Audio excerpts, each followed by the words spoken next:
Good evening from the Arizona desert. My name is Tom and I'm out here in Phoenix, Arizona, and these are the nightly DoorDash numbers from the desert. Today's Thursday and we finished with 359.70. Ironic. But I did take an hour nap today, so could have possibly made more, and quite frankly, I did make more. I made more because I had a transaction where the pin location was on 84th Street here in the Phoenix area, but the address was actually off of like 35th Street. So it was off by almost 50 blocks, actually about 13 miles off. Well, this was about $170 worth of pizza. So called, coordinated with the customer before contacting DoorDash support and fighting through the darn ash AI. Quite frankly, ash is where it needs to go. It needs to be burned into the ashes. But managed to calmly fight through that, ultimately got a live agent, told them not to cancel the order, that I knew that it was not advised that I drop this off, but I really didn't need 4 18-inch pizzas from Grimaldi's. So ended up contacting the customer, and it turns out the customer even had the wrong street name, because once I started driving in that direction, it turns out that that address was incorrect as well. So a little bit of a cluster, but we managed to fight through it and made an extra $25 on the offer. So everything was good. So roughly we finished at about 385, 386. I don't count those numbers when I make my thumbnail. I usually just put a plus if there's any additional pay or cash tip or anything along those lines. But ironically, at $20 an hour, 18 hours, we should have made 360, and we're only off by 30 cents. And I even took an hour nap and still managed to pull it through. See, I've just learned to trust the system, that it doesn't make any difference. It doesn't make any difference what you take. If you take the $2 offer, you're going to get some banger offers. If you average $10, for every offer, you're going to do roughly 2 per hour. And if you're ahead of the game, they're going to throttle you back, and if you're behind the game, they're going to lift you up to try and keep you at that average. Now today, I'm still working on things for the mobile office. I'm working on YouTube content, et cetera, and monitoring my friends' lives. So a lot going on. There was no hustle. It was just moseying along today. And as a result, I got mosey along numbers. Still good numbers, still happy with it, still above the 270 that we needed. But yeah, it is what it is. So we did 40 out of 44 deliveries. Currently this week so far, we've already made 1244, 14, with probably about $1,000 left. So we might end up around 2250. It looks like, as an estimation. Oh, never mind. Tomorrow's the anniversary, and we're only working a half a day. So hopefully we make over $2,000. But once again, we shall see. So let's take a look at the rest of the numbers. I'm not sure what time I cashed out. I will show you how I do that real quick to figure that out, if you end up forgetting that.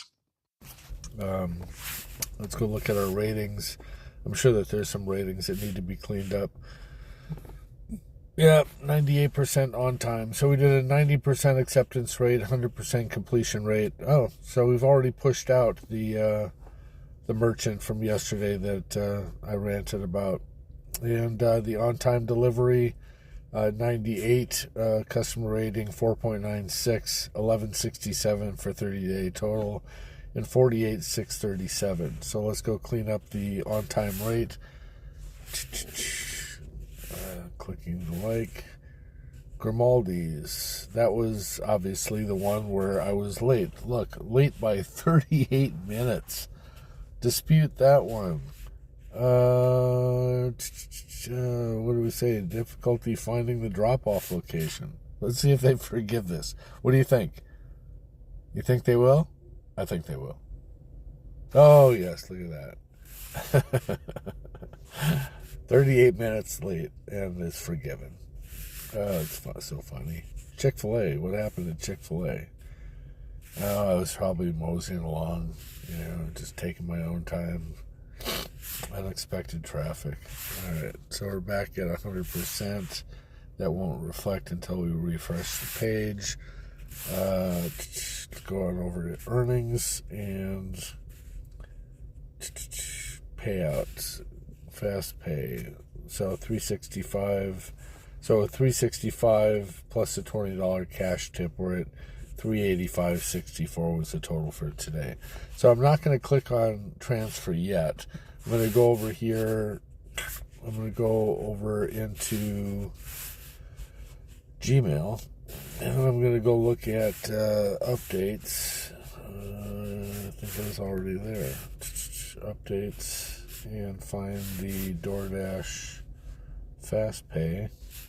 Click on this little where it says to me, and it drops down, and at 12:16, so it's 12:31. So that means that we can go ahead and do the fast pay without it canceling. It just means tomorrow night, if I want to cash out the rest of the money, then I will have to do it after 12:32 in the morning. Otherwise, we'll just let it roll over. And, oh, look at that. Oh, yes, the numbers are back. Woohoo! Finally. Oh, you have to like that. You have to like that. Gotta like that. There we go. There's the numbers. And that was December, November, and October.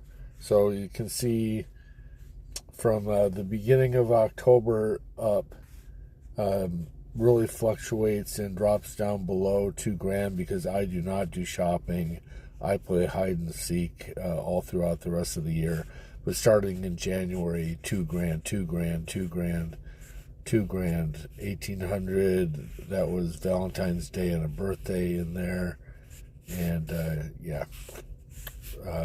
plus a rollover from that Sunday. That was the February 16th through the 22nd. So, but our numbers are there. Our numbers are there, and we are making money, and we gotta love it. All right. So hopefully you made it home safe. Hopefully you're home with your loved ones. Hopefully you made enough money yesterday. If not, plan, do a review. Figure out what you're going to do. Go on out and test it. Look at the results and figure out what you can do differently just to try and squeeze a little bit more out.